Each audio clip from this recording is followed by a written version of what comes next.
Sejam bem-vindas e bem-vindos no nosso curso de Gramática do Português na plataforma Mais IFMG.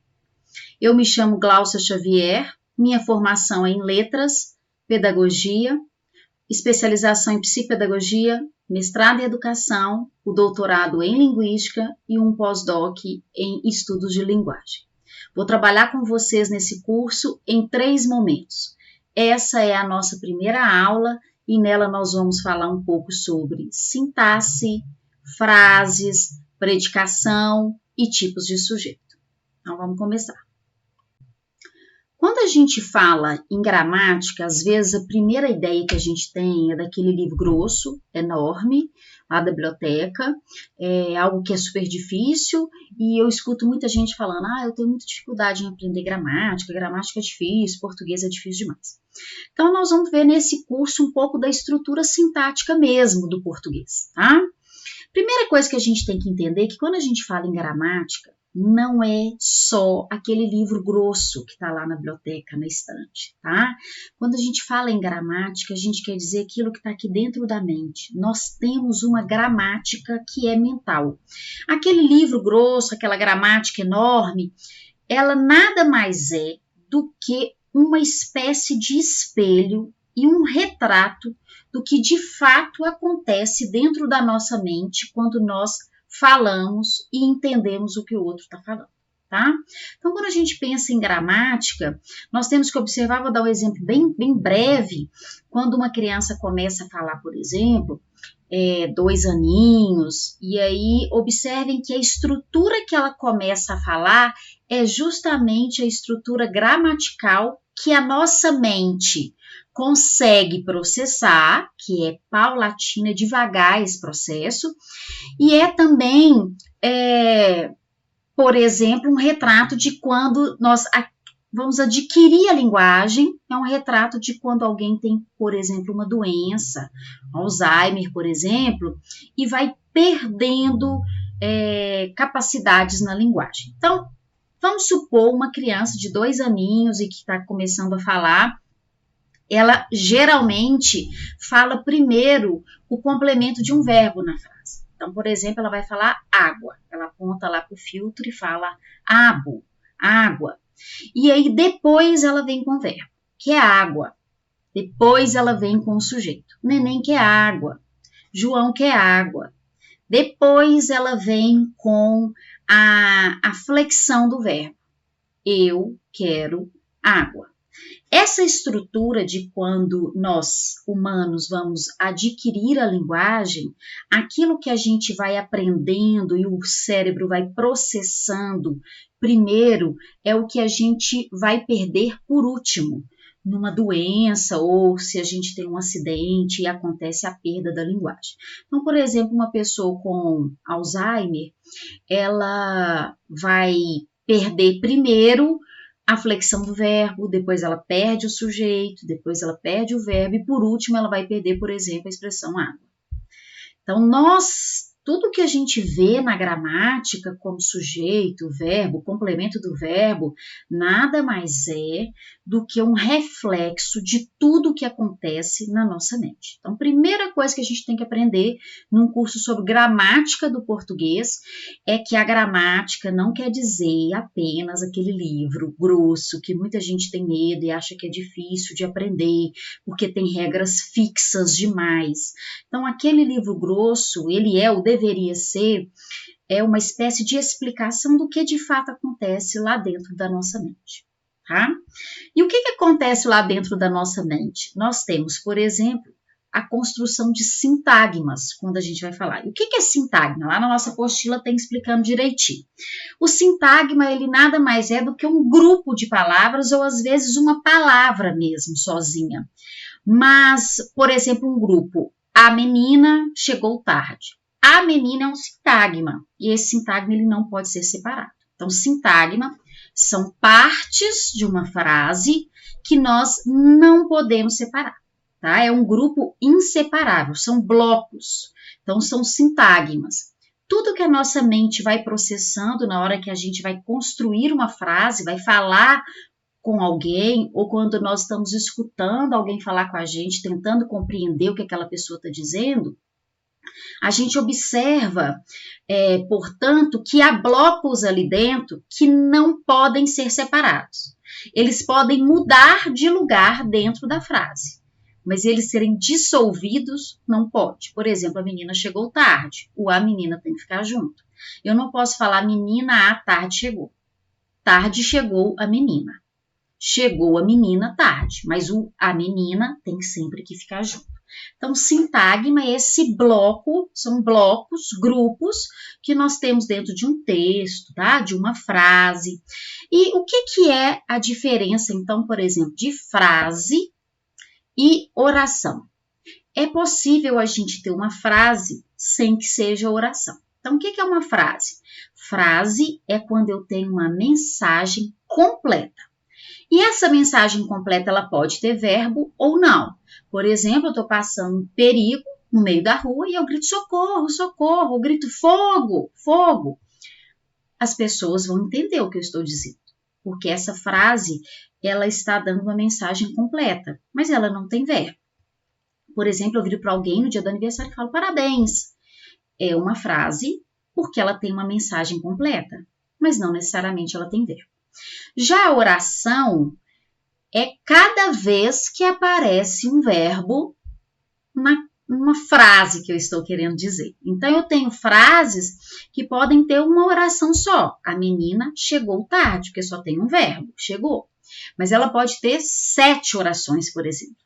A menina chegou, deitou, tossiu, reclamou da vida, levantou do sofá e saiu. Então, eu tenho 7 verbos. Significa que nesta frase, essa minha frase ela é composta por 7 orações. Cada aparição de um verbo é considerada uma oração, tá? E qual é a diferença de frase, que a gente já viu aqui agora, oração, que a oração ela pode não ser uma frase.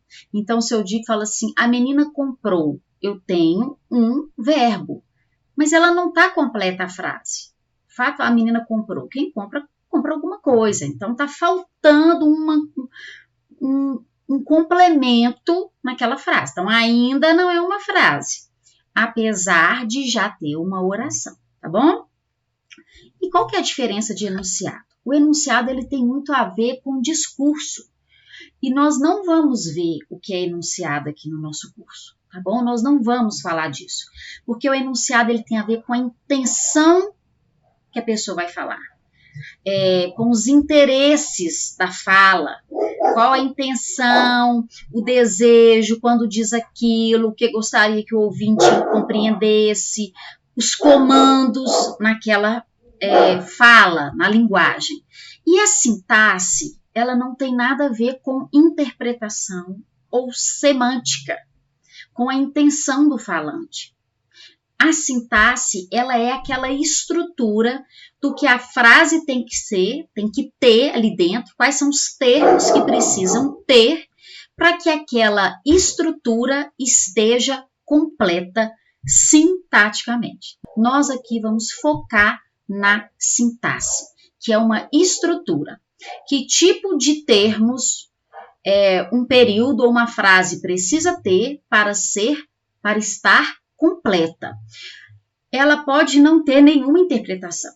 Então, por exemplo, eu falei, a menina chegou tarde. Ok, por coincidência, eu tenho um sujeito, um verbo, eu tenho termos que não são essenciais, como tarde, porque quando eu falo a menina chegou, já está completa a frase, o termo chegar precisa de alguém para chegar e eu já tive.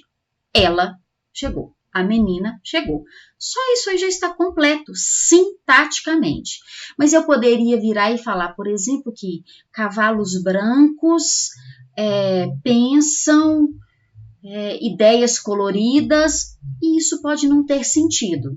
Mas quando eu falo cavalos brancos pensam ideias coloridas, eu tenho um verbo, pensam, alguém que pensa, os cavalos brancos, e o que eles pensam? Ideias coloridas. Por isso que a gente tem que diferenciar sintaxe de semântica. A semântica é uma interpretação. A sintaxe, ela preocupa com a estrutura, com a ordem das palavras e com os termos que aquela frase tem. A explicação é aquele termo da estrutura daquela frase, do período, que vai predicar, ou seja, que vai dar uma ordem, que vai dar um comando. Geralmente, um predicador é o verbo. Mais para frente eu vou falar quando é que não é um verbo, tá? Mas o predicador, ele na maioria das vezes é um verbo. Então, quando, por exemplo, eu tenho o verbo dormir, o verbo dormir, ele é um predicador. E por que ele é um predicador? Porque ele está dando uma ordem. Observa que quando você pensa em dormir, mas no sentido de ter uma exigência. Então, a expressão dormir, ela exige alguém que durma. Ela exige apenas um termo, alguém que vai dormir. Mas eu tenho outros predicadores, por exemplo, eu penso no verbo comprar, por exemplo. Então, quando eu penso em comprar, observe que esse verbo comprar exige no mínimo 2 termos. Então, tem que ter alguém que vai comprar e tem que ter algo que vai ser comprado. Senão, a estrutura sintática, eu não estou falando de ter sentido. Eu posso, por exemplo, falar assim, a pedra comprou um sonho. Não tem sentido. Ok, mas a estrutura sintática está completa. Porque o verbo comprar precisa de alguém que vai comprar e algo que será comprado. Entregar, eu não preciso só de 2 termos para completar a ideia. Eu preciso de, no mínimo, 3. Então, alguém que vai entregar, a professora entregou. Ela entregou o quê? O papel, a professora entregou o papel. Mas ela entregou o papel para quem? Então, a professora entregou o papel à direção. Então, a predicação diz respeito a essa estrutura. Então, se nós falamos em escrever, tem que ter alguém que escreve e o que escreveu, tá? Isso satisfaz toda a estrutura sintática. É isso que a gente chama de termos essenciais. No mais, o que eu estiver acrescentando são termos acessórios. Então, por exemplo, a professora escreveu uma carta ontem. Ontem não é essencial, porque o predicador escrever não exige um tempo. Ele exige alguém que escreve e o que, por exemplo, vai ser escrito. E a gente pode ver, inclusive, lá na nossa apostila, que nós temos verbos que são monoargumentais. Cada termo que ele exige, a gente chama de argumento. Então, por exemplo, o verbo comer. O menino comeu uma maçã. O verbo comer ele vai precisar de 2 argumentos, 2 termos. Alguém que come e aquilo que vai ser comido. Então, na nossa atividade, você vai complementar e tem lá também, de acordo com a nossa apostila, os verbos que são monoargumentais, mono de um, que só exige um argumento, como, por exemplo, dormiu, como, por exemplo, pescou, cozinhou, morreu. Só preciso de um termo. A gente tem lá na apostila os verbos biargumentais. Já são aqueles, por exemplo, como comprar, né?